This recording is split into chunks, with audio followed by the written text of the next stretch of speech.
90s.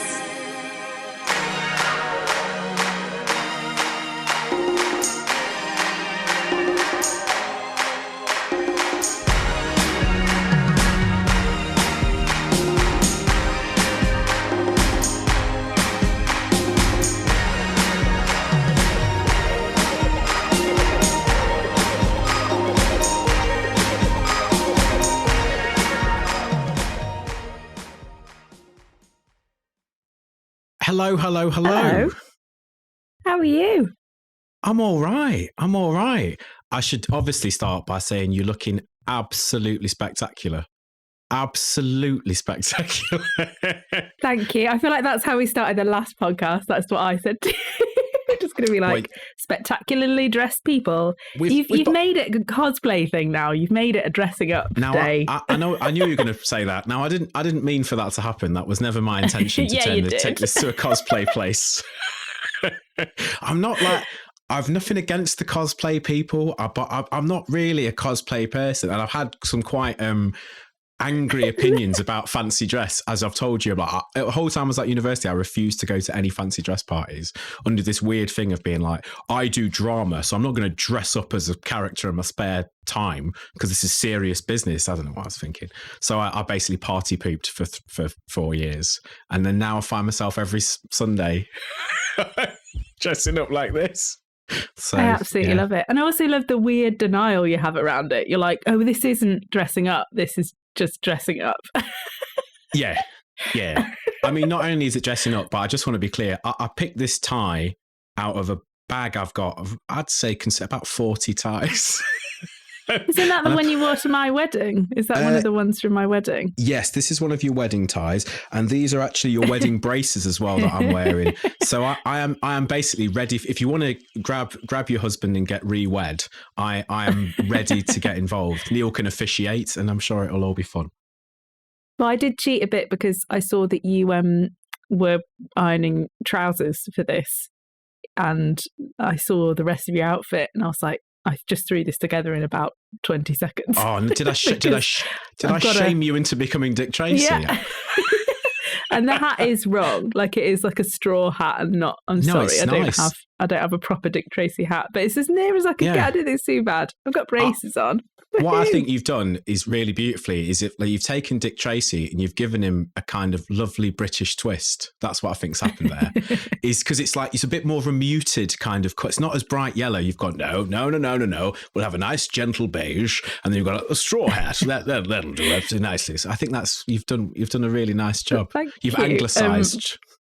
Richard saw it and he was like, do you think there's anything that Neil can do like post-production to like make the suit a bit more yellow? So I don't think with that. I admire the fact that he's that bought in. It's like, oh my God, there's got to be a way. It's almost right. It's not quite right. Was he like hovering over you with one of those yellow highlighters being like, we've got time, I'll do the whole thing. Well, you've gone actually as Dick Tracy, which I'd wanted to do, but I don't have any kind of yellow garb that would have worked. And so I thought I'll just go as like a random member of the villainry of Dick Tracy. I'll just put on sort of, the vague colours that they have and that kind of stuff. So that's what I've cheated basically. And my hair's wrong. Everything's wrong. But I like it. And I like that you've gone for braces as well. You've gone for, and we've both got trousers as well. We've not just gone with leggings or PJs. No, and I would normally go with leggings if given the choice. And a nice tight legging is the best. What are those ones that have got the little foot hook? What are they called? You know what I'm talking about? They're just also called leggings, aren't they? I've always found those very perplexing when you see people wearing them. You don't see it very much anymore. I don't know. I don't know what jodhpurs are. I don't really know what a capri pant is. I don't know what pedal pushers really are. I know what pedal pushers are.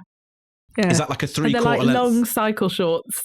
Oh, Jesus Christ. Okay. Well, and they're not in like, they're not in lycra. They might be in like denim. Bewitched probably had a pair. Oh, yeah, they had denim pedal pushers for days, right? But I think it's interesting that women didn't have trousers like as part of their sort of leg repertoire for a very long time. But in the short time comparatively that they've had them, they've created so many different styles. That just shows you the creativity at work. Men, we were pretty lazy in the trouser department. And now, I look at women's trousers and think they're innovating and we're just standing still. I hear what you're saying. I like some of what you're saying, but I'll also say that quite a lot of women's trousers don't have pockets, and that's a whole other conversation. Mate, I hear this all. This is constant in my household. Siobhan is constantly bemoaning the lack of pocketry in a women's trouser. Women's garments in general, for some reason, they just don't believe that you need pockets. And you do need pockets. Everyone needs pockets. And you find like a jacket, like a man's jacket. I'm excited because this has got an inside pocket, this jacket. But then like one of Richard's jackets probably got like 2 or 3. And you're like, so many pockets. And I think it's simply that women need to just vote with their feet. I think they need to start like just maybe boycotting the pocket removers.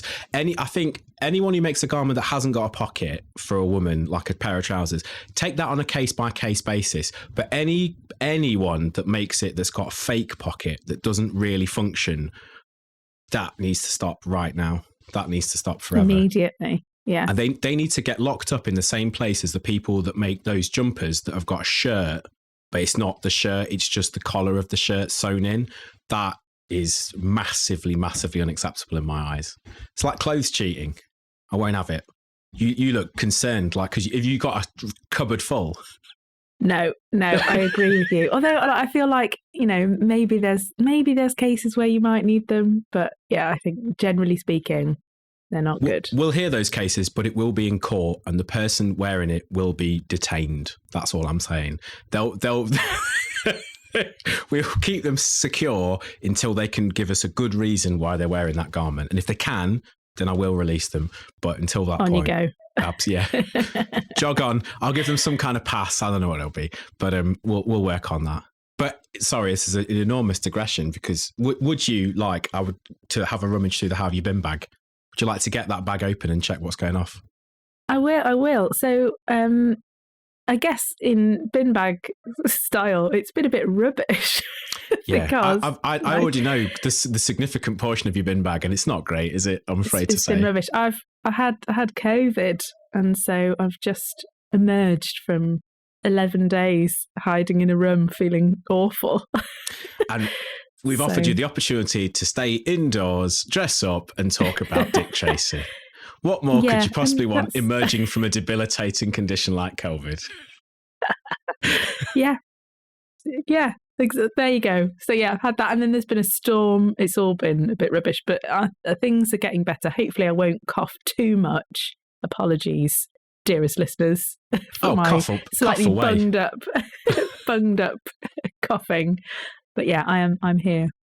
How did you find to talk about Dick Tracy? How did you find the COVID? How was the COVID for you?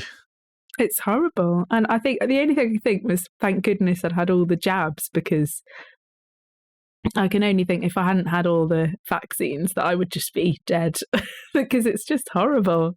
And losing your sense of smell and taste and stuff. That's what I was going to say. Because I think that that's the one that just sort of pushes it over the edge for me into kind of a sort of weird dystopian uncanny valley nightmare, is losing your sense of taste and smell. For you, losing your sense of taste and smell, absolute nightmare. That's your money makers. I thought that would be bad, and then I was just like, well, the podcast, that can fall back on the podcast. I can just fall back on that. But also, I think you just have to go, well, hopefully this will get better. And it did. And I just hope that that's the case for everyone else. But yeah, it's more just like there's like a weird tiredness that I get now that feels a little bit like somewhere between jet lag and a panic attack, but not quite as bad as both of them. But the fact that both of them are involved is not very nice. They're, I'll be honest with you, they're two of my least favourite things. I mean, as I've said before, jet lag, I think, is something potentially overplayed by many people, but panic attack is terrible. So, like, yeah, do you feel like knackered and also like you can't? Oh no, I'm very sorry that you've had the COVID. I'm so glad that you're feeling better, because it sucks. And I'm amazed that if I had spent 11 days confined, there's no way I'd be having this level of conversation with another human being. I'd just be going, leave me alone. Let's see how it goes. You might be like, Miriam, you've gone off on one. There was that thing though. Did you find just after people came out of the initial sort of lockdown, I had a couple of people talk to me when, probably myself included, speaking to you, where I just found myself going, oh no, they've forgotten how to talk to other people. That's what's happened there. And I'm like, just give them a while to sort of reacclimatise. I had a couple of blokes talk to me that I was just like, yeah, you've there's a lot of information flying at me. There's a lot of subject changes. I don't really understand what we're talking about. But yeah, I think that's what I think 3 days would be enough to send me slightly mental. So impressive Absolutely. work. Well, I think people forget how to have conversations or forget words. And I think I was somewhere in between. Like I either sort of, and I was just like, oh, what's the word for that? Oh yeah, saucepan. Like it was like really ordinary words. You're like, what's the... Oh, amend. That's the one. Like, you know, it'd just be really weird words that you just lose. So, yeah, try and pick them up. Yeah, I'm finding as I get older, I'm forgetting words, but more than that, I'm going for like, you know, there's words that are on the edge of your vocabulary that like you don't use them very often. They're sort of top shelf words that you use when you're trying to sound clever. And sometimes I'd be very keen in my youth to just reach for those words and be like, look, you see, I've got a classy word here. Now I sort of tentatively go, do I know what that word means? Like, can I defend? if I use this word and I get called out on it, am I going to have nothing to say? So I find myself like reducing it down now. I'm dumbing down is what I'm doing, is what I'm saying. Dumbing myself down. Yeah. And what about you? What's in your bin bag? How have you been? I've been good, solid. I was slightly poorly back end of this week, which I was saying to Neil earlier, I probably won't go on about because you've had COVID and it'll make me sound like the most incredible loser. I've had a bit of a tummy bug. So, no, I was slightly poorly. And then the storm. Oh, the storm, the terrifying, terrible storm. How bad, obviously this podcast will be being broadcast some weeks after this, but obviously you'll all remember the horrendous superstorm. What was it called? Storm Eunice. Eunice, yeah. Mm-hmm. And I'm right by the sea. The sea is over there. It's like I've got one of them flats where I know the sea is there. If I could get like about a little bit further out of any one of my windows, I could see it, but I can't see it from any of my windows. I just know it's there. But because of that, like it was pretty bonkers. I was sitting in here and there was like the sound of heavy things moving around above me. And a couple of times, like I thought my chimney's going to blow off. And then a couple of times there was like this buffeting wind and it was like the whole house kind of did a little shimmy. Oh my goodness. And the only time I remember that ever happening before was when, do you remember when we had those earthquakes in Nottingham? This was many years ago. And I remember having like one of those. It was a similar thing, like the whole house kind of did a little like very gentle. You're like, did I imagine that? Did a whole building just slightly move? So it was that same sensation. I kind of missed it's funny you mentioned the earthquake in Nottingham because I went to the cinema with my brother that day. We just looked to the end of the row that we were sat on being like, why is that woman on the end of the row just like tapping her feet like that aggressively? Like, what is she doing? Like, why is who does that in the cinema? Just suddenly starts tapping their feet on the floor to shake the entire row. Like, that's rude. And then they came back and they're like, oh, there was an earthquake. We're like, that's what it's just someone doing a little impromptu tap dance. In that moment, you blamed a woman for an earthquake. You blamed... Yeah. What was it about her particularly? Like, you did this. You're the kind of person that would cause this. She probably just like as we took, like she probably just like crossed her leg at the same time. We were just like, oh, it must be her doing that. I must have just seen it out of the corner of my eye, being like, oh, I just thought it was you, like on the end of the row. I'd like to think that she thought the same thing. That she was just like, she looked at me I've caused. No, I like to think that she thought she'd caused it. Oh. Like she was just like, oh my God, I've got that must have happened. Like you must have, you know, when that happens, when you accidentally do something and it happens to sync up beautifully with something else. There must have been several people in Nottingham, in that small area, who must have like slammed the door or like, pointed a finger, shouted a word. And then just as that happened, the earth moved and they were like, oh my God. I really hope someone somewhere, some kid somewhere just shouted abracadabra or something. Oh, that would be so nice. So nice. Yeah. Or just, I hope there was like a relationship, not too serious one, like maybe a teenage breakup and someone just went, it's over. And then the whole... the whole house just shook, and they're like, "Right, it really is over." Yeah, geez, they obviously mean that. But yeah, I used to do it in Nottingham. There used to be 2 fountains in the Market Square, if you remember. Yeah. And I found Sad out when they went. It was sad, but they were quite disgusting. Let's be fair. I missed them, but they were unsafe and probably the source of waterborne disease. So they were quite manky. But there was 2 sort of impressive fountains, and I found out that they stopped. It was some really weird time, like 9:32 was like the time that they stopped. And I found this out by like waiting for the bus and being like, "Oh, it's 9:32 every time." So a couple of times I stood in the middle of them, waited, and then just went, and then they stopped. Yes. And it felt right. And I was like, I don't know if anyone else saw that. That is worth every minute. But what I tried to do was try and make it look sort of nonchalant. That's what I went for. Rather than going like, and then they stop, I sort of tried to go with like, and then they stop. You should just like a click of the finger as well one time would have been Pow. So good. Yeah. Can't do that. Oh, now. I love that. Simple pleasure taken away from me. But yeah. The 90s. So why are we dressed this way? What are we doing? Who are you? I'm just dressed like this because it just feels good. Feels good yeah, it inside. does, doesn't it? It's nice. But luckily, it also happens to dovetail really well with what we're discussing today. And what we're discussing today, Miriam? We're discussing the film from the 1990s, Dick Tracy. Actually, from 1990. From, bang on 1990. The comic book flavoured Warren Beatty starring and directed feast that is Dick Tracy. Lovely. So, I mean, had you seen this film before? Because I certainly had. Don't think so. I feel like maybe, or maybe bits of it, but I have no real like memory of it. And the only thing I remember is I think I had one of the pin badges that I reckon came with like a McDonald's Happy Meal back in the day. So like my memory is like, I'm sure I have a badge of that, like, but I don't actually have any memory of the film itself. So it was really fresh. So thank you for bringing it to this. Sure you want to thank me? You're going straight in with a thanks. I'm going to do That's now. A good sign. I'm going to do it now and then we'll see. Okay. So yeah, it's everything to lose for me. It started with gratitude and we'll see how we progress. Yeah. So I had seen Dick Tracy before. I've seen Dick Tracy in the cinema. And I realise now that obviously accounting for the fact that it probably would have come out like a little bit later because everyone had to wait in the UK for ages in the 90s for all of the good Hollywood films. So probably about 91 it would have come out. So I would have been, and from this you will be able to work out my age, I would have been 8 years old. So a prime imprinting time, like to watch a movie.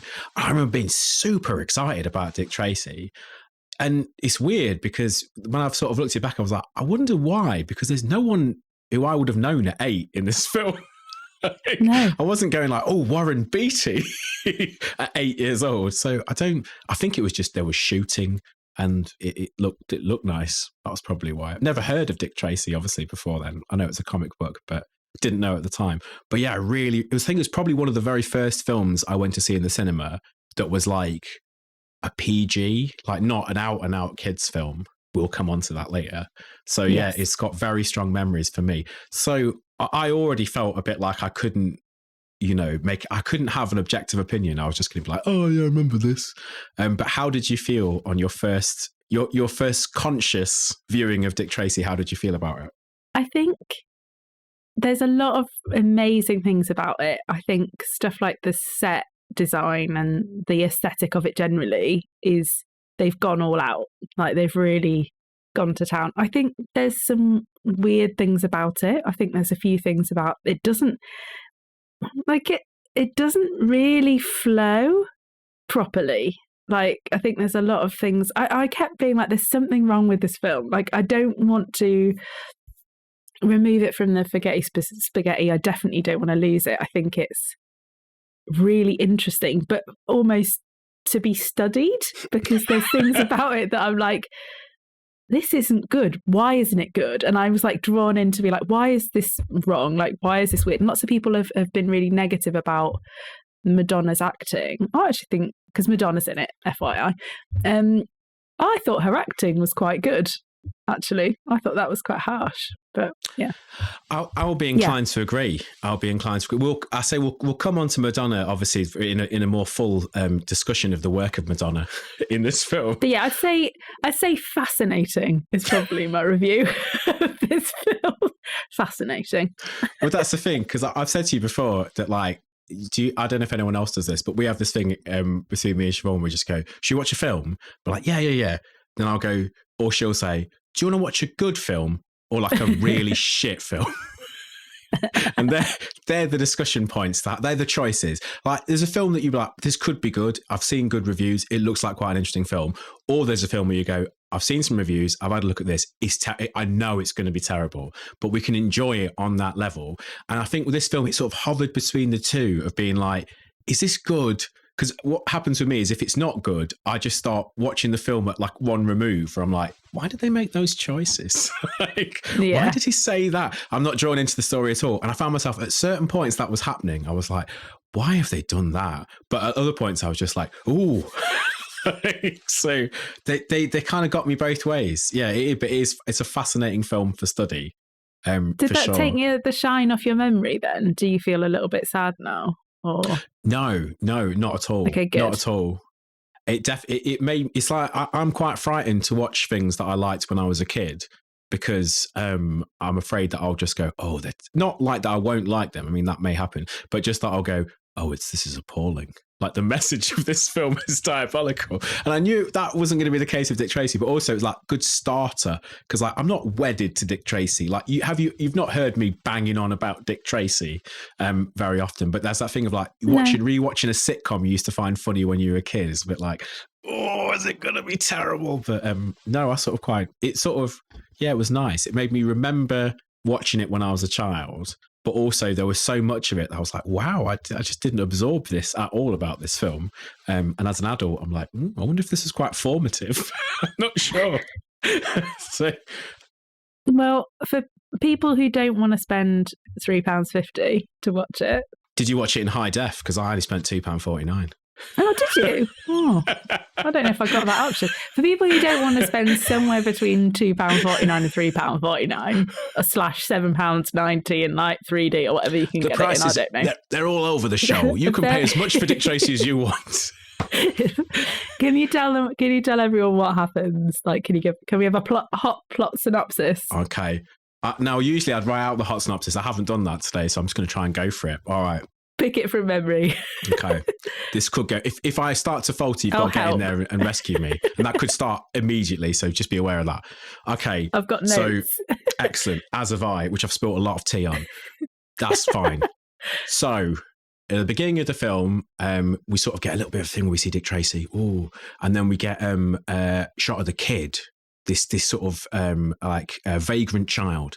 He, for some reason, which I've already forgotten, sneaks into like a kind of garage area. And what he sees in the garage area are some monsters. Just a collection of monster men wearing suits who are playing cards. And then Dick Tracy gets called at an opera where he's with his girlfriend, Tess Trueheart. And they go, come out here, there's something going on. But by the time he gets out there, it's all too late because there's another set of monster men have come in and shot all of those monster men. And then they've very, very neatly shot the word "Eat Lead Tracy" to the wall, which don't make no sense because they haven't killed him. I don't understand what they mean by that. And they've used all the lead to write that. Exactly. It's a huge, the amount of bullets that are being used by the gangs in this is phenomenal. You're saying monster men, but they're mobsters, but they are monster mobsters. Yes, and one of the things that I've got as a major note in this film, I mean, we can come on to it now if you wish, which is that there's you'll notice straight away from very early in the film, there's a hard line, and the hard line in that film is between people that look like people and people that look like monsters, and that line seems to be fairly arbitrary because you're like, okay, so maybe the bad guys look like monsters, but the good guys don't look like monsters. And as you said, monsters means they're covered in the most outlandish prosthetics you'll ever have seen in a film. But then there's there's a bit of toing and froing. A couple of the people who are basically good guys are also monsters. And then a couple of people who are bad guys are not monsters. So then this sets into motion. Dick Tracy comes to the scene. to see what's going on because of all the killing, sees his name shot on the wall, and he's investigating and all this kind of stuff, and thinking, oh, who could have done this? And he finds some walnuts on the ground and something else, which I forget. Oh, and what does he find? An earring. An earring and some walnuts, right? And then he's off. And then you see a little bit of him with his girlfriend Tess Trueheart, and their nice relationship. That's all kind of like, will he ever make an honest woman of Tess Trueheart? But he loves his job too much. And then some things and some plot and some ideas and some stuff goes on. But the crux of it is the end. You've got Big Boy Caprice, right? Who is a new mobster in town, and you've got Lips, who is the old mob boss in town, whose girlfriend stroke mole, I believe the term is gangster's mole, is Madonna, who's Breathless Mahoney. Then Big Boy Caprice offs Lips by putting him in a concrete bath, which is where you pour concrete over someone, and then when it's still wet, you just drop them into the water. So there was no point in putting concrete on them because you didn't wait for the concrete to set. Yeah. So you could survive that. Really? Yeah, I mean, when you fall into the water, you're going to probably have all the concrete come off you. You'd be as well just to have shot him, I would have said. But anyways, cheaper, probably. It would a lot cheaper. Sorry. I don't know. What you got? We don't know the price of bullets versus the aggregate used to make concrete in the 1930s. We can't pretend to know that. He's probably got a taste at the he's a mobster. I'm sure he can get concrete wherever he needs it. But so after they've got rid of Lips, Big Boy assumes control of all of Lips's like mob stuff, and basically just takes his girlfriend, stroke mole, Breathless Mahoney, Madonna, Yumaj. And then he sort of like, there's a bit of a montage of him kind of like setting up to try and take over everything. Dick Tracy's sort of trying to work out what's going on. He can't quite pin it on Big Boy Caprice, can't quite do anything there.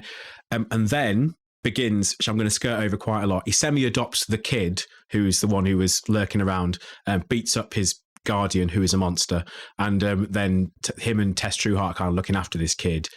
Then there's quite a convoluted bit of plot involving Madonna's pianist, who is called 88 Keys, which is a rubbish name for a pianist. That's like calling a guitar player 6 strings. It's just shit. So, but anyway, and they sort of an elaborate sort of double cross goes on between 88 Keys, the piano player, and this new character called The Blank, who is a man with no face. Yeah, no face. Do they call him The Blank or No Face? Yeah. I think it's interchangeable. I seem to remember being called The Blank, but maybe it's called No Face. So this plot involves Dick Van Dyke, who is the district attorney.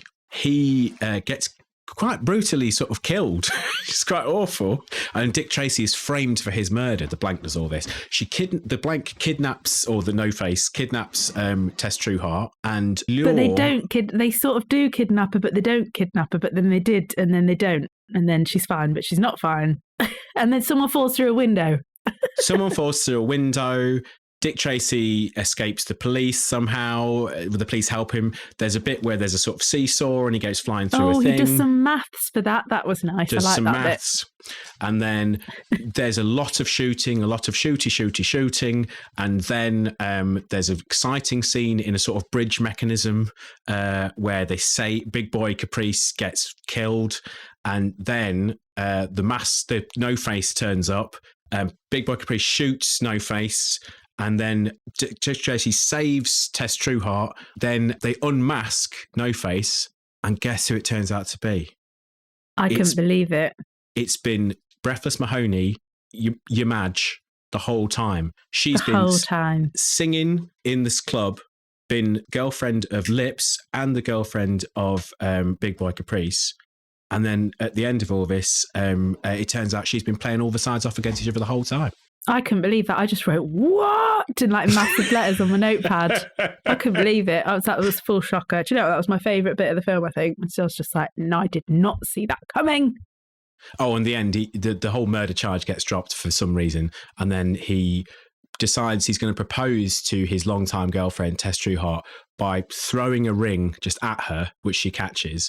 And then he takes a minor to a in-progress armed robbery. And that's the end. He's the guy from Hook, the little kid. The kid. Is that called who the he kid. is? And we haven't forgotten his name. His name's the kid in this. But then he later changed his name to Dick Tracy Jr. Oh, yeah, that was cute. Yeah. But yeah, so that's my, I think, thank you for your help there. A very fair plot summation of what happened. I like that you mentioned the montage, because actually there's multiple montages. Yeah. It's heavy on the montage. This is a film of montage. You're absolutely right. I've written down there's what would you say the key montages are in this, and then we'll talk about your favourite montage. Well, I've definitely got a few written down. Oh, gambling montage. I thought that was a good one. That was a great montage. One of my favourites. So as I remember, there's the two main montage. Or what is the collective noun for montages? Is it montages or is it montage? In the film world, I would say if it was a collective noun, it would be like a fuck it of montages. Because they're like, what do we do now for like a whole 8 minutes? Because they're both just to be clear, all of these montages, they're long. They're fantastically long, really long. A couple of them I actually sort of had to sort of go, God, this montage has been going on a while. But there's a sort of crime foiling montage, because at one point he puts a bug in Big Boy Caprice's Club Ritz, and gets all the information. So there's a very long thing of Dick Tracy foiling a lot of crimes, and then when Dick Tracy gets locked up, there's a very long montage of Big Boy Caprice doing crimes. So what I'd ideally like is them just to condense those down, maybe as a DVD extra, where it's just like foiling the crimes, doing the crimes, like that. And then gambling montage.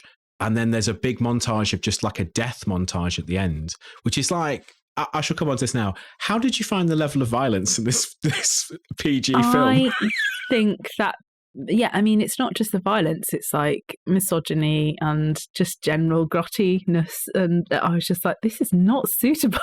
Like, surely this is not suitable. Like, no, none of the themes in this film are okay. There's like so much gambling, so much like, and it's the way that Madonna's treated. It's like, it's just Breathless Mahoney. Like, it's horrible. Like, that's the thing. I had two key questions, which came to mind of this film. Two key questions that would inform my film study style thesis about film are who is a monster, as I've said before. I found basically a rich vein in trying to understand who and why different people are monsters in the film. But also, is this a kid's film? Can it be a kid's film? Because it's too sexy to be a kid's film, isn't it? Even as a PG, like it's really like, there's quite a lot of just long shots where it's just like, look at Madonna's body. And it's like, it's a bit weird in a kid's film. He's like, I put the Big Boy Caprice, played by, is it Al Pacino who plays him? And he's just like, just hitting her and like being really handsy at the beginning. Like, it's really horrid. Like, it's great. It's not I mean, it shocked me. Like, I felt really uncomfortable watching quite a few of the scenes, and I was just like, you can't watch this. I mean, I guess it's the kind of thing, I read some of the Amazon like reviews of it, and I think it's the kind of thing that probably kind of washes over you, because you're just like, oh, bright colours, like, you know, running around. And I think when you look back at quite a lot of the films you watch as a kid, you're like, oh yeah, we just watched that for like the loud noises or the kind of bright colours. It's really not cool. But yeah. No, I mean, there are literally, I think, I'm going to say 4 women in this film. Obviously there's all the dancing women who don't get to say anything, so they are in the film, but like they are basically extras. But there's Madonna, Breathless Mahoney. Yeah. There's Tess Trueheart. Tess Trueheart's mum makes a very, very brief appearance, and then I think there's a woman from the orphanage, and that's all the women. That's all you get. Yeah. Yeah. They don't have the hugest backstories either. Yeah, it's not the greatest. It's not ideal. And there's a bit where you think like this whole thing was based on a comic strip from 1931. So obviously you're going to think it's not going to be great, is it? When there were less women. Yeah, in the 1930s, as reflected in most of the culture, you'll see there were hardly any women about. Just 2 or 3 about. on your average street. You'd see them once or twice in a week, but you wouldn't often see them. Yeah, they just no. I think it was more that in the 1930s, men who were in control of the media had very little interest in women as a market or as a subject, so they just didn't feature in very much at all. And this was, I suppose, the story thrust is about detectives and mobsters, neither of which they felt were female characters. So all the female characters are just either girlfriend of detective or girlfriend of mobster. That's all we've kind of getting. Which is a shame, because I think you'll agree I'm totally rocking the detective outfit. Yeah, you could. I mean, I think you could definitely be part of a British Dick Tracy reboot. To solve a crime in time for cricket. Oh, it'd be lovely. Yeah, then just like, yeah, but I see you say that, but I mean, it's like you're almost harkening back to our previous discussion about Lovejoy. It's that if you're going to have a detective person in the UK, you need to give them a lovely UK pursuit. like sort of dealing in antiques, playing cricket. That's a nice one. Yeah. What's Inspector Morse, just collecting vintage cars, that kind of thing. Like just something nice and old school, like aspirationally English. And then, yeah, you're away. Whereas with this, Dick Tracy, he's got no interests of any kind. He just he went to the opera, slightly, maybe begrudgingly, I don't know. That was never really developed, his choice to go to an opera at all. Also, it was never really developed how he only ever seems to eat in a diner, which he seems to hate, or heats up some chili in his office, which he seems to do quite a lot, and then never eats it. Just there's like 3 scenes where he's got a sort of tin of chili on a little 1-burner stove in his office, and you never see him consume it, which I find troubling.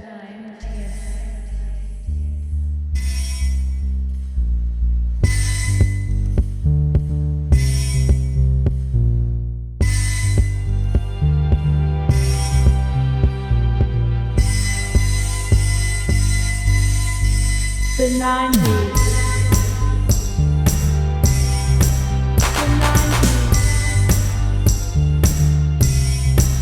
The 90s. The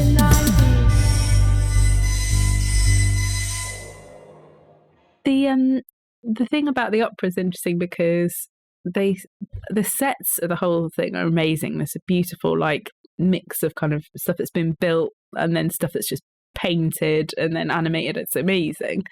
But they put so much effort into that opera scene. Like it could have just been someone singing in front of a curtain, but it's like a full like painted set build. It's incredible for just like 2 seconds for him to just be like, "Oh, I've got to go." And I just thought, "What are we going to come back to this? Like you spent hours on it." Like no. Well, I mean, this film has a bit of a storied history in the sense of, and I think it's like, again, when you say about watching a film where you're kind of watching, you've got one eye on watching the film and one eye on going, how did this happen? How were these choices made? Why did they choose to do this?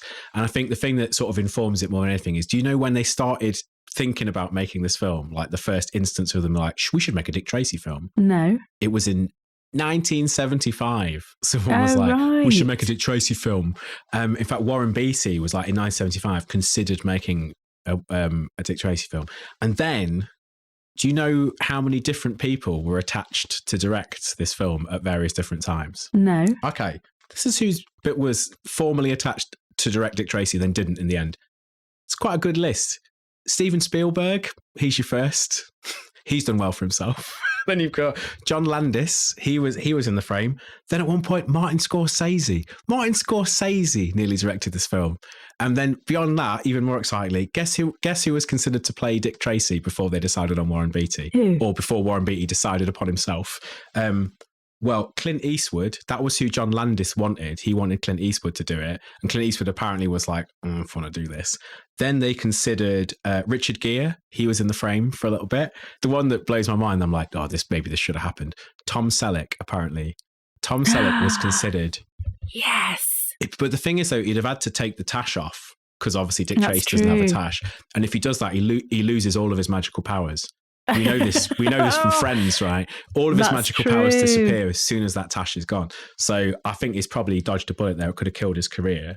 Then also, I'm not done. Mel Gibson. What? They considered Mel Gibson. And finally, they considered Harrison Ford. Nah. I like it. I don't know. I don't think you can be Dick Tracy and Indiana Jones and Han Solo. You can't be all three. That's too many things. Yeah, it's literally too many hats. So, but did you watch that interview? I think it was one of the interviews I sent you, because I did go down a little bit of a rabbit hole watching interviews with Warren Beatty, because he seems so difficult to interview. Like, he just doesn't want to talk that much. He said, someone said I should play Dick Tracy, but I'd said that I don't look like him. But then I realised that nobody looks like him, so it's okay. And I was like, oh, wow. And I think as well, I'm going to call bullshit on that, because there's this one thing is that I think he decided he wanted to play Dick Tracy, because apparently he was lobbying for it in 1975 and didn't stop lobbying for it until he actually did it in 1990. So if he's like, I never really wanted to play the role, I feel that's bollocks. But on top of that, I think, as I've gone back to my who is a monster and who is not a monster thesis, I think it was really important for Warren Beatty that he didn't look like a monster in this film. And he said, we tried to make like a more square jaw, or like, to kind of make it look more like I was the comic book character, but it just never really worked. And I'm not buying that. I don't think that's true. I think he was like, I'm a major movie star and I can't look like a monster. so I can't do this. So that's pretty much what I'm pretty sure that happened, but he's just kind of like trying to pretend that it didn't, which I think is a little bit absurd. But yeah, I'm pretty sure that like, and also like Madonna's not a monster. She doesn't look like a monster in it. Dick Van Dyke doesn't look like a monster. The kid doesn't either. The kid is not a monster. It's a strange film. Again, I thought that it was all the good guys don't look like monsters, but the bad guys do look like monsters. But that isn't the case, because like there's one time when a policeman just comes to arrest someone in the club. He's just a normal policeman and he looks like a monster. And also Mumbles isn't that bad. No, again, I think that's because Dustin Hoffman was like, I don't want to look too much like a monster. I don't want to do that. I also heard, but he does. He did look a bit like a monster. Well, he's got the sort of like slightly sideways. That character's a little bit troubling, isn't it? Because for many reasons. Firstly, because so in this film, we should mention the basic premise of this film is that you have the two major leads are obviously Warren Beatty and Madonna, but also they've got this, as is in the comic strip, this massive cast of just grotesque, weird villains who all have weird names that sort of all are like their traits. So you've got like your prune face, who's got a prune-like face, flat top, who's got a perfectly flat head and a massive... The best ones, the ones that get killed at the beginning, little face, who's just got a really normal-sized face but a huge, massive head. Then who's the one with the... I've just put forehead extensions. Oh, the one with that. He's called He's got like Brow. 3 foreheads. Oh, okay, fine. Yeah, that makes sense. Yeah, the one with the long nose is called the Rodent. And then the other one, I think the other one's just got a normal name, like Frank Johnson. And he's not, he's like very semi-monstered.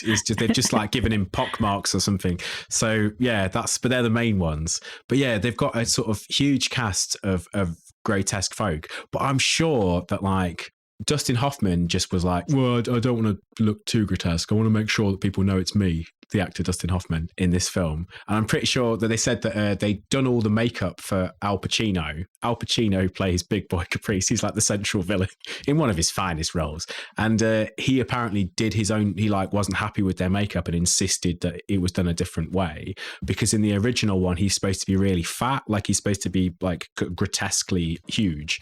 And he just didn't want it. He was like, I don't want that. So he sort of went with a kind of weird hunchback and then a massive bum chin, which I don't think is an improvement anyway. Yeah. Who was your favourite monster if you had to choose? You don't have to choose, but let's say you did. I don't know. Maybe like Mumbles because he does sort of help out at the end, or maybe No Face because that's intriguing. That's the thing that I found particularly odd about this film. I think there's one of they've started off with a very stylized film. And so obviously reality's being warped in a number of directions. And as I always say, you feel a bit ridiculous nitpicking when a film is sort of that way. But at the same time, if you don't have any consistency within your mad world, it's like, I've got nothing to hang on to. And the thing that got me was like, how was it that people were like, there's a man, but he's got no face. How can this be? And I'm like, there was a bloke who had a head literally like this wide, like a huge, massive, like paella pan head with a tiny face in the middle. Nobody thought that was weird, but people thought that someone with no face was weird. Where's the line? And there's also the consistency thing is important because there's, what's the name of the guy? He's like one of the henchmen and he's got kind of like curly hair and a peculiar face, but nothing. It's almost like he's wearing a full face mask that's quite strange. But he doesn't really seem to have that much of a part, but he's got the most elaborate makeup. And he's got the most iconic kind of look. It's like, it's sort of curly side hair. You know what I mean? Yeah. He's like really big, but I don't know what his purpose was other than like occasionally doing, big boys work for him. But that was it. He didn't really have much of a storyline or anything. No, none of the gangsters get any backstory. And none of them, they all like either talk like that or talk like that. That's the only two choices they're allowed to make. Or don't speak. That's what they get to do. That's the thing. The dialogue in this film is functional. It gets the job done. That's what basically Madonna just has an absolutely unending run of double entendre. Dick Tracy just explains things that have just happened to you, that have just like this just occurred. I'm about to do this, and then all of the rest of them are just like, I'm evil. Apart from Big Boy Caprice, played by Al Pacino, and my other theory is that I don't think that he was given a script. I think they just gave him a rough scenario and just were like, Al, do what you do. Do what you do, buddy. We know what you do. Just do it. And I think the problem with that is that if Al Pacino builds up a whole performance to like the end of Scarface, where he's just, going completely crazy and improvising, it's all like him sort of in that moment of extreme drama and stress, that's fine. But he's like that in the whole film for Dick Tracy. Like the second he appears to the last thing, it's all at 11 the whole time. It's incredible. I think I've written down what my favourite line that Big Boy Caprice says is. And I remember as a kid thinking this was an amazing line. At one point he tries to kill Dick Tracy by locking him up in a steamy basement and trying to kill him with steam. So what was that? He's trying to sort of send him to his steamy doom. He initially tries to bribe him with $15,000, and then he refuses it, and he's like, "Now I'm going to hit some of these pipes with a wrench, which will cause death steam to fill this basement and kill everyone." So, but not straight away. It will take ages. So they do that, and then he says this line. He says, "You have just said goodbye to oxygen." The best line of the film. It's so emphatic. Yeah. And I'm like, I'm going to definitely be saying that again. I remember saying that when I was a kid. I'm going to keep saying that now to people who've annoyed me. You've just said goodbye to oxygen.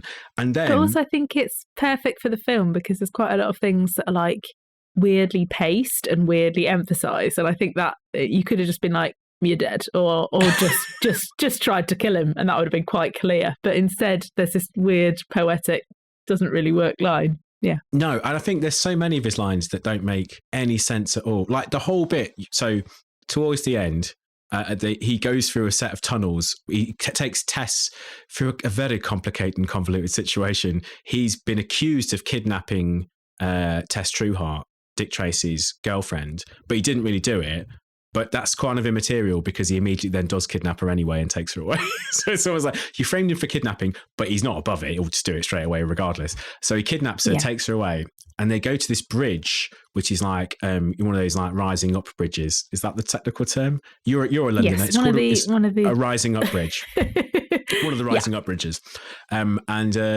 They go into the just open door of the mechanism for the bridge rising up, which is a lot of big cogs and exciting things and things going whoosh round that will kill you.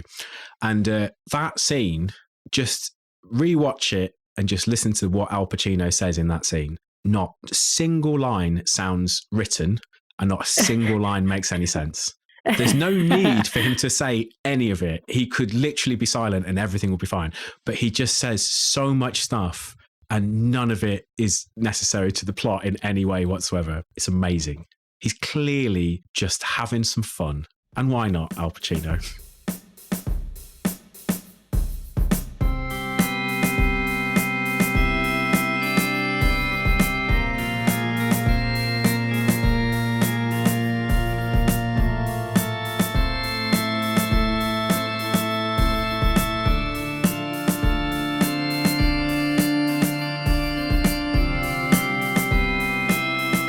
don't think we've also mentioned that who was the director of the film Dick Tracy?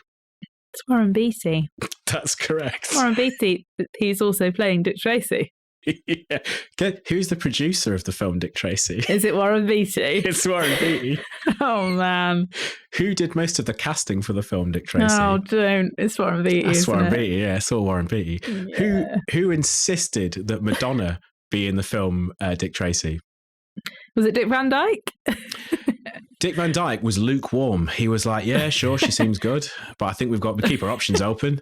But no, Warren Beatty put his foot down. And in the end, Van Dyke backed down. He just went, that's fine. Yeah. So anything in this film that's a flaw, I think you can lay it at Beatty's door, can't you, ultimately? Can I ask then, would he be responsible for, and you know what I'm going to say, for the polar bear water cooler with the penis tap? Because what on earth is that thing? Because every time he interviews someone, he puts a light in their face. This is how you interview a mobster to get them to talk, right? That you put a light right in their face. Okay, seems to be a standard interviewing under, sort of stress kind of technique. Seen it done before. But then you get a white porcelain water cooler shaped like a seated polar bear, and the tap is where the penis should be, and that's what you then just drink some water. But he brings it into like whatever room he's in to interview, just to have it. Like, what is that about? Yeah, I mean, the implication is almost, I thought, that there's one of those in every home. Which every police station, every home, If that's the case, then I want to live in that world. I want to live in a world where everyone's like, "Should I like a glass of water?" Yes, of course. Let me just turn on this golden polar bear penis tap, and then out comes a frosty glass for you. That would be lovely. Why can't we live like that? But no, I did notice that. In fact, I remember when that was first. I rewound that a couple of times and was like, "Is that a thing? Were they everywhere in the 30s? Did people have?" I mean, I kind of want one. I'm not going to lie. Obviously. Yeah. What I'd written in that scene, I was like, so basically Dick Tracy's a great detective. He's really good at detecting. And the thing is that first thing I'd say is, it's not that difficult to detect crime when the people doing the crime look like actual monsters. That makes it really easy for you. Because you'd be like, what? Who shall I have a check on first? Were the people who look normal, or the people who look like terrifying, hideous monsters? Like, you're going to go with them. But regardless, he basically his technique is sort of torture light, like kind of, sort of like, I'll just deprive you of water and sleep for a bit and then shout at you a lot. It's not great, is it? It's not great detective work, in my opinion. Not really. Poor show. No. But I mean, he does manage to discern that Big Boy Caprice has been on the scene of a crime, because he finds some walnut shells, and Big Boy Caprice obsessively consumes walnuts. And that was quite interesting as well, because I keep going back to like the kind of pacing and the flow of this film. Like, I think 20 minutes in, they've caught the main guy based on the fact that he dropped an earring and some walnuts. Like, it's done. Already. I'm like, what's going to happen now? Like, you've done it. That's the end. Well, as I say, you got to remember, this film was because it was basically under discussion since 1975, and then apparently they nearly made it in 1985. So 10 years in, Warren Beatty manages to get hold of the actual rights to Dick Tracy. So Warren Beatty, he owns. I mean, technically speaking, you sitting there right now, you probably owe Warren Beatty a few quid. Because you've this is an authorised use of Dick Tracy. Take my hat off, put my glasses back on. Put that hat back on. We're not afraid of Beatty. £3.50. We're not afraid of Beatty. We can take him. But he owns the rights, and he acquired them in 85. And apparently the scripts went like, they initially wanted to make the film as like a brutally like realistic film. With like proper violence in it and stuff, as like an adult film. And then Warren Beatty was like, no, I want to make it as like a much more stylized film. So he went through loads of different directors. Obviously, he went through loads of different screenwriters, on and on and on and on, until eventually he had to do it himself. And so this is sort of like what he wanted. He wanted it to be like, he insisted that they're only allowed to use 7 colors in the whole film. So it was like, that's the amount of colors that were available to them in the original comic strip. So they did it that way. And then there was a guy who played Dick Tracy on TV, whose name is completely gone. He offered him a cameo in the film as well to try and bring it all back together. Like, basically, I think Warren Beatty is just genuinely a bit obsessed with Dick Tracy and loves it and kind of wanted to make it perfect. But he made just this very strange, wonky film. And I think the reason for that is because he was so enthusiastic about it, and everyone who got on board was like, so he ended up sort of having no one to bounce off to make it really good because no one wanted to kind of get involved. Is how I feel about it. I mean, I don't want to feel sorry for Warren Beatty. No, but that makes sense. It does feel like, you know, lots of like first ideas, or just like it, or it just feels like all footage. Like it's like, well, we've shot all of it, and so we've just sped up the bit so that we can fit it into the time. So that's why it's got like 25 montages in, because you're just like, no, I want all of it in there.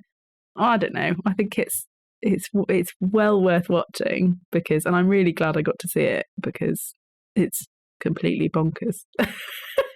I think it's going to be like one of those films. I've forgotten who said this to me. It's very much about the film Titanic, which obviously I know is not. We're not talking about today. And is that is 90s, though, isn't it? Right? I think so. Anyway, but there's been plenty of discourse about Titanic.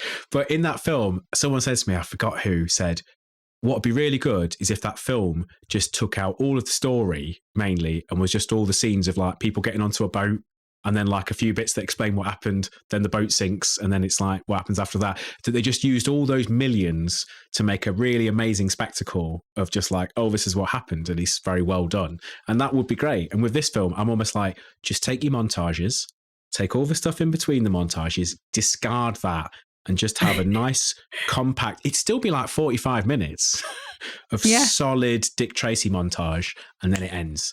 I think that would be great. Dick Tracy in various areas? Dick Tracy in various places. You've got Madonna singing various songs, wearing various outfits. I would have liked more gadgets, to be frank. I think the fact that he had that radio watch, I was very into. And I think if he'd had like 3 or 4 things like that, that would have been good. Not just the water cooler. That's not a gadget. That's just weird. No. Well, they definitely, I remember, I mean, they had a very, very strong eye on the action figure market. Various sort of tie-ins were done, and I found out recently I showed you the picture of all of them, right? Yeah. How did you feel about the Dick Tracy action figures? They've all got sort of fun, strange legs. Like they've got, I don't know, rickets or something. Exactly. I don't know what that's about. They all have tremendous bow legs. They all have really weird, very far apart hip sort of bow legs. And what for? I found out why. Oh, why? So they fit on a water cooler.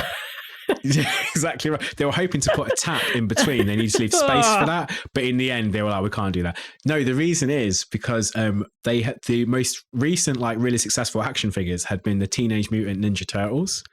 And so they employed the same company to make the action figures for Dick Tracy. But the way they'd done the Teenage Mutant Ninja Turtles was they got shells and they've got like their legs come out of the shells. So it looks right. But they didn't change. They didn't want to change like how they constructed the toys. So they just left it the same, but changed like how they looked. So they've all got these really wide legs as if they're, and blocky bodies as if they're turtles in shells, but they've made them into people. That's an awful reason. That's an awful reason. Once you know that, you can't unsee it. You just look at it and just go, oh yeah, they look like weird turtle men with big sort of shell bodies. Oh, it's great. But I never had one. I always wanted one, as I remember as a kid. I never possessed one. But yeah, they were quite pricey. And it was always weird as well, because a lot of the ones that you would want were like the very tertiary characters that were barely in it, because they look the coolest because they're the monsters. So like you wanted the one of Flat Top or Prune Face or The Brow, who's in it for like a minute and a half before he gets murdered. So yeah. Well, Lips is in it for ages, but I think that scene's too long, where he's eating about 55 dozen oysters. That's not right, though. That's a weird scene. It's also, the thing I love about that scene is Madonna says to him, I can't stand to watch you eat, kind of thing. Yeah. And he says, but it never used to bother you. I get sick when I watch you eat. And she says, like, she said line something like, well, this is before you're the size of a Zeppelin. is her like sassy, like you're really fat, come back. And I'm like, mate, he's got like these terrifying lips that come all the way down to his jawline. I don't think whether he was thin or not, like, that would have made a great deal of difference. Like, he's a monster. Yeah. So his weight is surely immaterial at this point. But yeah. And I think that's the thing. Is the story of Madge as Breathless Mahoney really that she just wants to go out with someone that isn't a monster? So she just isn't horrible to her. Because she does try it on with Dick Tracy because he's quite seems quite a nice guy. He's not interested. Breaks his heart. Do you think he seems like a nice guy? Well, he's nicer than the people that she's been with before. Well, yeah, I mean, as I've said, they're literal monsters. Actual sort of monster people. But yeah, it's odd because as a lot of people have said in my tertiary sort of looking around at what people have said about Dick Tracy, is that they seem to think the main problem with it, which I would agree, is that the character of Dick Tracy has absolutely zero depth of any kind whatsoever. The touch point is he's not sure whether he wants to marry Tess Trueheart or not, but we have no idea why. He doesn't want to like become chief of police because he doesn't want a desk job, but we kind of have no idea why that is. It's very odd. Like he's just, I think someone described it as going like, well, the premise of Dick Tracy is that he is good at his job and he just wants to do his job, and everything he does is because it's his job. Like he's doing all this stuff because he's contractually responsible for keeping the city free of monsters. So he's just doing that, and it's not even personal. It's just something he has to do. The 90s.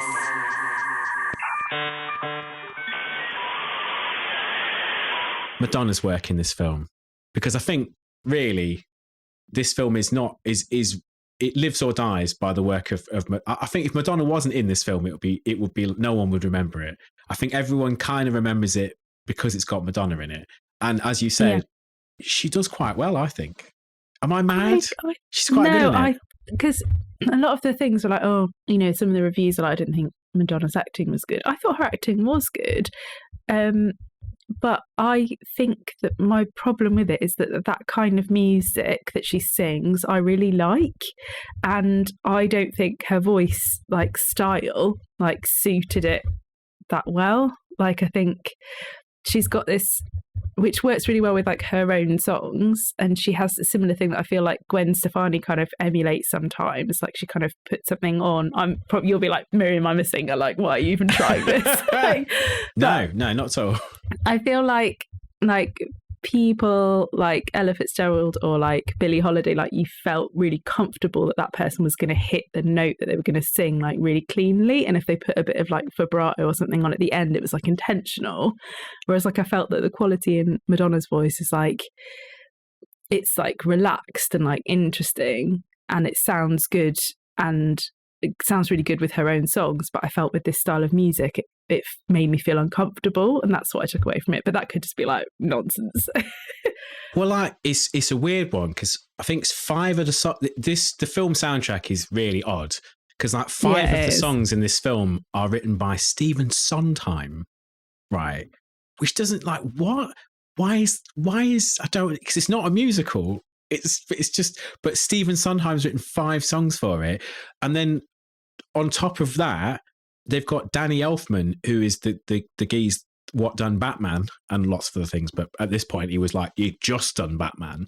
So I'm like, you've got the guy who did the score for Batman and Stephen Sondheim. That's too many people. That's too much. That's too ridiculous. Many cooks. That's too many cooks. This broth is going to be fucked. And then on top of that, there was, I think, an album that went out of Madonna doing songs that was like a tie-in with the film, but she'd written some of those songs. So you basically had in this film, the soundtrack writers for this film are Madonna, Stephen Sondheim, and Danny Elfman. That's far too many people to have involved in the soundtrack. And they're really different vibes that I don't know whether they go together that well. What did you think? Do you think what I've said is hot nonsense? No. I think I think Madonna's pretty good in it. I'm perhaps not in a minority because people love Madonna, but like I think people think a snarky man like me will be like, Madonna's rubbish. And I'm like, she's not rubbish. Like, come on. She's had some crackers. She's done some really good songs.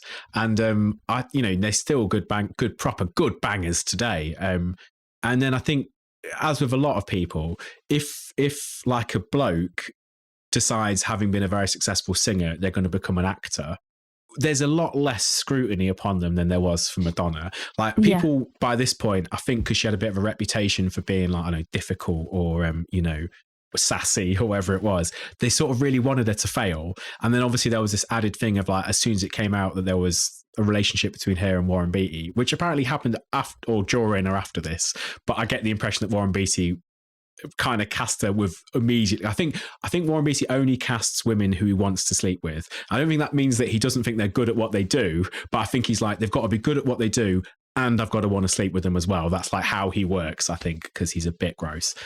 He's a lot gross. But yeah, I think she did a really good job. I think it's that kind of cartooniness of the film, the comic booky kind of works for her. And also, like I say, she just goes around sort of slinking about over things and making double entendres, and it's like, that's Madonna's wheelhouse. She can absolutely do this. So I thought it was good. She played like a really miserable character, like really well, like, because she must have been really miserable, and like, yeah, I just thought she did that brilliantly. Like, yeah. What I couldn't find out, which I wish I could, was when she's being no face. She has a voice like this. And I'm like, did she do that herself? Or was there another actor brought in? Or was there some sort of lowering of it? Because if she did it herself, you know my feelings about sore throat acting and how I believe it's one of the highest forms of acting you can do. And if that's her own sore throat acting, then hats all the way off, because that's excellent. She goes directly into the pantheon of Charles Vane and Guy of Gothborne from Robin Hood, Prince of Thieves as great sore throat actors. But I fear there might have been some post-production done, so the jury's out. And also, Madonna's got enough plaudits. Let's not heap too many on her here. But, I should have checked when the credits rolled. I should have been sore throat actor. It should have been. I didn't spot it. And I was also looking for it's the woman in Three Men and a Baby was definitely in one of the scenes. I saw her definitely dancing. I'm sure of it. Conspiracy theory alarm. Are you how COVIDy were you at the time you saw this? I was sure? Very COVIDy, but I'm sure she's one of the characters. And I looked it up, and there's no mention of it. But she has no speaking part. She's just like in, one of the bars, like at a party. But I'm sure it's her. Do you see any people you knew from school? Did you see like childhood pets? Did you see yourself you were at there, one point? And Neil was there. Like, no, I'm sure it was her. I'm sure. I love the idea that you watched this sort of drifting out of COVID haze. I'm just like, this is amazing. Everyone's in this film. In and out of consciousness. No, yeah. I'm sure she was. I don't know if I put a timestamp, but it's definitely her. I mean, it's a big cast. It's a big cast. And I think Nancy Ann Travis at 1 hour, 13 minutes and 50 seconds. I did write it down. If you don't believe me, fine. But I'm sure that it's her. No, I believe you. In an uncredited role. That's a good spot. I mean, that's incredible work. Well done. I've got someone that looks very much like her, like if she's got a doppelganger. But I'd say it's her. In this film, it's weird because you're used to now seeing films that are like a kind of there's a load of cameos thrown in there of various celebrities. Just as like Marvel loves doing this, to like banging in a load of like vaguely famous people to just sort of like pad it all out. People go, "Oh, that guy's in it," And but with this, it was like, this is pretty nuts old Hollywood. Like in it, you've got obviously Warren Beatty, you've got Al Pacino, you've got Dustin Hoffman. You've got James Caan is in it for some reason for a few minutes. Obviously, Madonna's in it, which is absolutely ridiculous. Dick Van Dyke. Dick Van Dyke is in it. There's some big old Hollywood megastars in this film. And I don't understand why, other than like Warren Beatty twisted their arm and made them do it. Well, I do know why it happened. It was because I think partly because Warren Beatty asked, and I guess that they're like all in that kind of clique, but also because just before this film had come out, obviously you've had Batman come out, Batman, I think, blew the doors off in the sense that they were like, Michael Keaton's not like an old school proper Hollywood star, but Jack Nicholson is. And I think that people like Warren Beatty sort of thought, I could maybe be in a kind of comic book film that's sort of broadly, you know, it's not necessarily an adult film, it's kind of a kid's film, but I could probably play a comic book hero stroke villain and it won't kill my career stone dead. People might actually like it. I think that spurred him on. And I think that's the same thing that Al Pacino thought. He was like, oh yeah, it's fine. I can pull a Jack Nicholson here and people will love it. And I don't think that he made it to the mark. I think Batman, you've got to say, is the better film than Dick Tracy, really. Yeah, but I mean, you did bring this up, so don't trash talk it too much.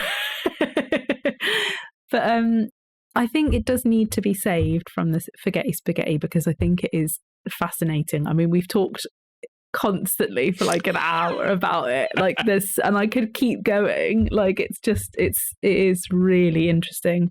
And there's loads of like weird cinema effects, like they just threw everything at it, like you're saying, like Hollywood actors, but also like all the effects, and like they do this they call it like deep focus or whatever, where there's like the split focus that they do, which was just like there was a lot of that. There's a lot of montages. There's a lot of everything, and I think it's worth a study. So I agree. If only a study as a fan, like as I said, a lot of these things that I bring, or I want you to watch, or I want to watch again, are fantastical follies. Do you know what I mean? They're just like, because I think that's what I like. I don't, like, you know, if something, this is the thing, like I'm one of those assholes who, like, I haven't seen Breaking Bad, I haven't seen The Hobbit, I haven't seen Lord of the Rings, I haven't seen the last 3 Bond films. Like, I'm sorry, I'm very, very sorry. And it's not that like I hate these things.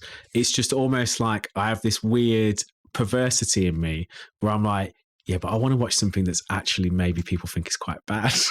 Like, because I might enjoy it more. And I find the idea of something where a lot of money went into something, a lot of time and a lot of care and a lot of prep work went into making this film as good as it possibly could be. And it's come out as some kind of crazy, lurid, really good to look at, mad story soup that doesn't really go anywhere, and nothing really sort of hangs together. But at the same time, you kind of watch the film, it's over, and you go, yeah, a lot went off. That were good.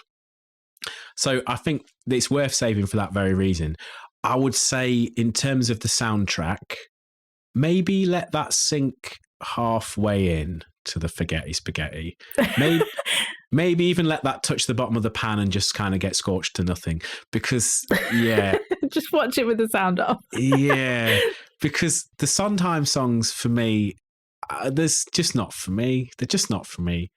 I remember once saying to someone, they were like, talking about Stephen Sondheim, and obviously I did theatre at university, so people were like well into all that kind of thing. I remember it was a bit like we were talking about before about the people who get really angry when you say you don't like the Beatles.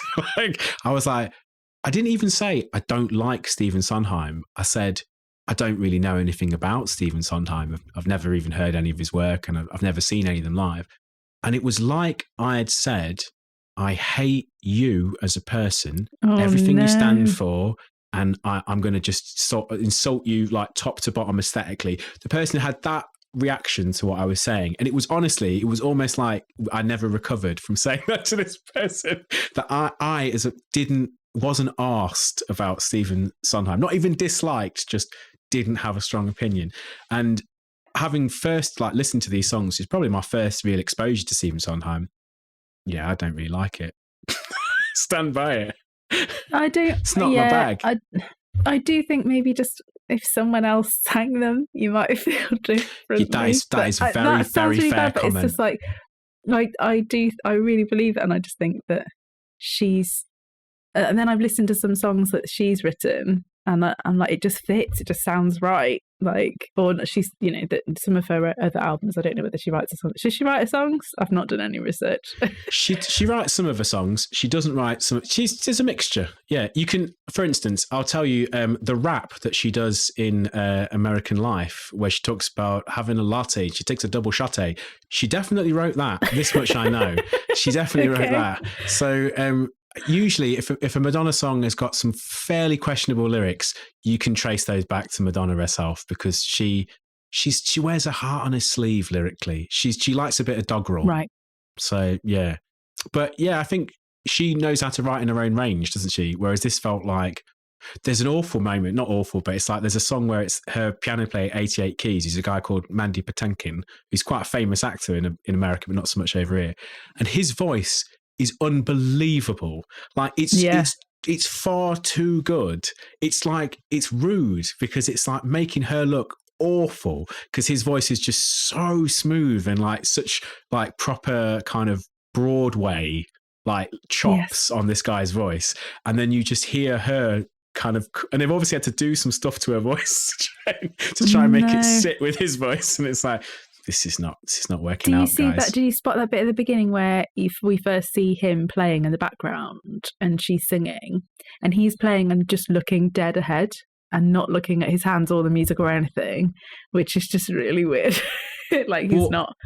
Yeah, he's just looking completely away from the piano. Like it's. Yeah, I was really struck.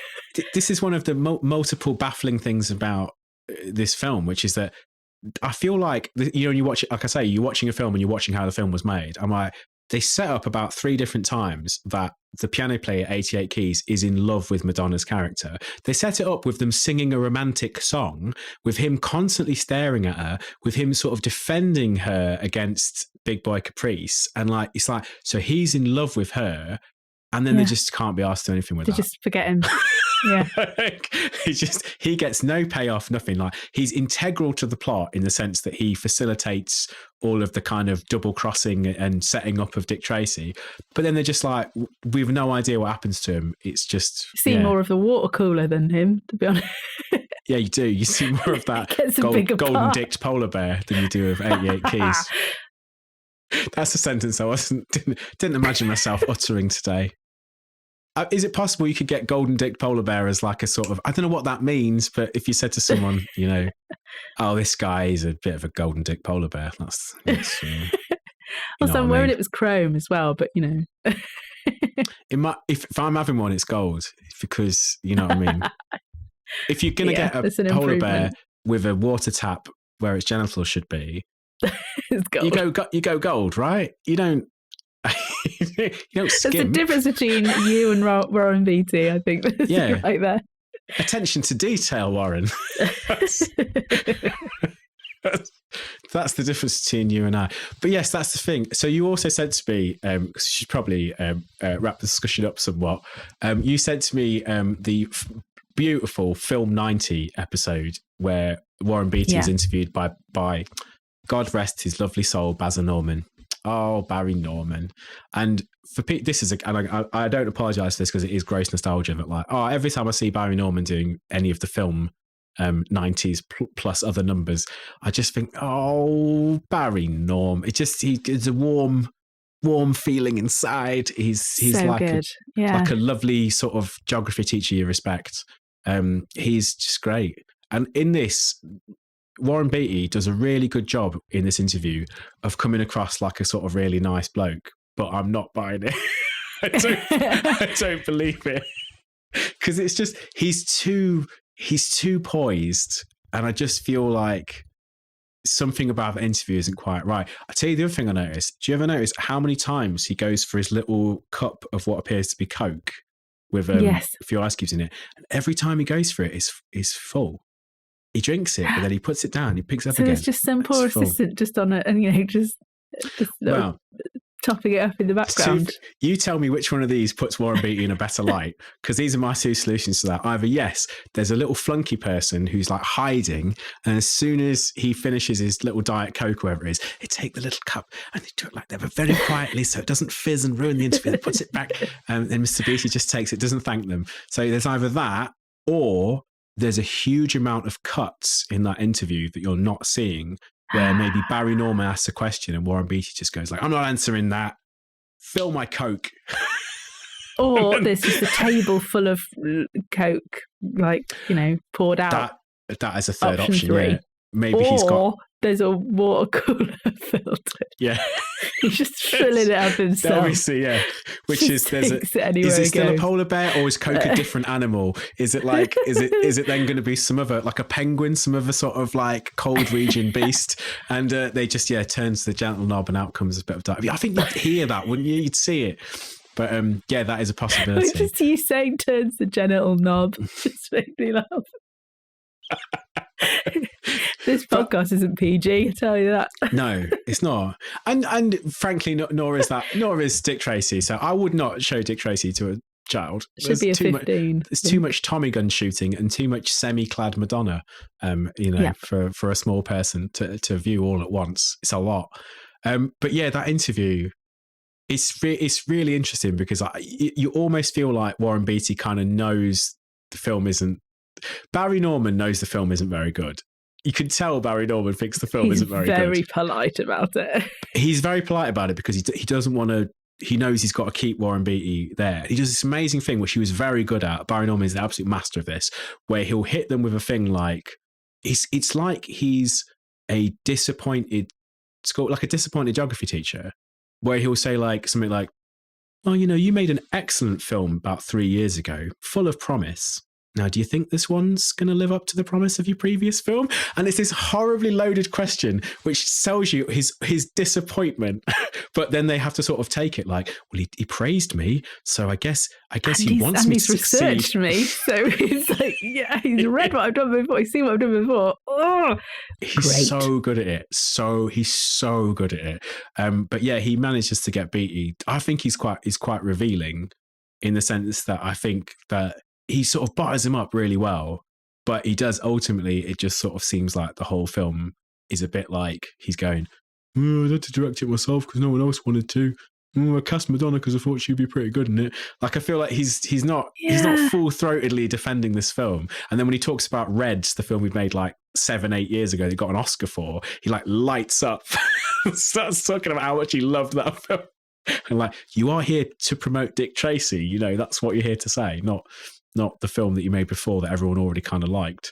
Yeah, he keeps it sort of weirdly on the down low. He's like, I do like have everything to do with Dick Tracy, and I'm just wondering, has he got like Dick Tracy like duvet cover, Dick Tracy like curtains in his bedroom? I really hope so. Funny enough, one of the weirdest things that I found out about this, I can't find the actual footage of it. I just saw it in another thing that was talking about it. That Warren Beatty owns the rights to the Dick Tracy character. He bought them outright.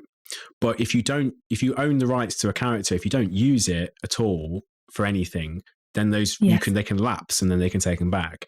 And I think he'd had them since 85, so it was probably coming up on, in about 2010, it would have been the time that he'd have lost them because it'd been 25 years and he hadn't used them for a set amount of time.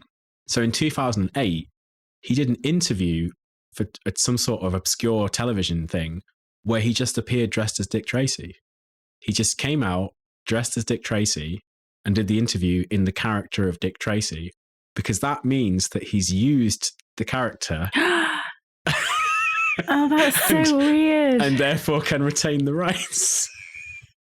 Isn't that weird? Oh, that's so strange. Imagine that morning when he was just like, "Has my Dick Tracy stuff arrived yet? What's going on?" Talking to Annette Bening, his wife. She's like, "Why are you dressing up as Dick Tracy?" "Look, I have to go and appear on a television program dressed as Dick Tracy, pretending to be Dick Tracy. Otherwise, I'll lose the rights to Dick Tracy." "Why do you want to keep the rights to Dick Tracy?" "I don't know why I want to keep the rights to Dick Tracy." Do. That's so odd. That's really odd. Yeah, because I don't know if I can get over that. As a sort of closing question, do you think one, do you think there will be, and two, do you think there should be another Dick Tracy film? I don't think there will be in his lifetime. The lifetime of Dick Tracy or Warren Beatty? No, in Warren Beatty's lifetime. Because Dick Tracy will never die. Because if he was going to do it, then I would have thought he would have done it. He just wants to keep hold of it for some really strange reason. So it doesn't feel like, unless he's constantly just been working on scripts ever since, but I don't think so. And therefore, I think there's probably someone else out there, like probably turn up, but like Ben Affleck's like a mega fan. So there'll be somebody else who is just like, "Oh my goodness," like waiting. And in answer to your second question, should there? I think It depends who it is that's quietly waiting to like do it. That would be my. There was someone quietly waiting. There was someone quietly waiting to take it over, and Warren Beatty stopped them from doing it. They wanted to make a TV series of Dick Tracy. This is, I think, in late 90s, early noughts. And Bruce Campbell wanted to play Dick Tracy. You know, the guy from Evil Dead? Yeah. And He'd be great. That would have been brilliant. But Warren Beatty said, no, not allowing you to do it. So Warren Beatty put the kibosh on it and he said, absolutely not. So Bruce Campbell was like, I want to make a TV series of Dick Tracy. He was up for doing it. And I think Bruce Campbell would be perfect because he looks like a cartoon, for one. And obviously everything that Bruce Campbell has done up until this point tells me that like he would absolutely knock that out of the park. So, absolutely. Yeah. But unfortunately, Warren Beatty stomped on that and said, no, the only Dick Tracy that can ever exist is a 1990. Well, there's obviously other ones, but like the only film, the proper film they can make is this 1990 version of Dick Tracy that everyone kind of thought, well, all right, we're not that great. So, yeah, I think if Warren Beatty can relent in his old age, or eventually, obviously, he will pass away. If Bruce is young enough, and by young enough, I mean, Warren Beatty was like 50 odd in this film, so I think Bruce is fine to take it on. There's still a chance. There's still a little chance that the next big Disney film could be, you know, Bruce Campbell, or a TV series of Bruce Campbell playing Dick Tracy. Think on't that. I shall. The 90s.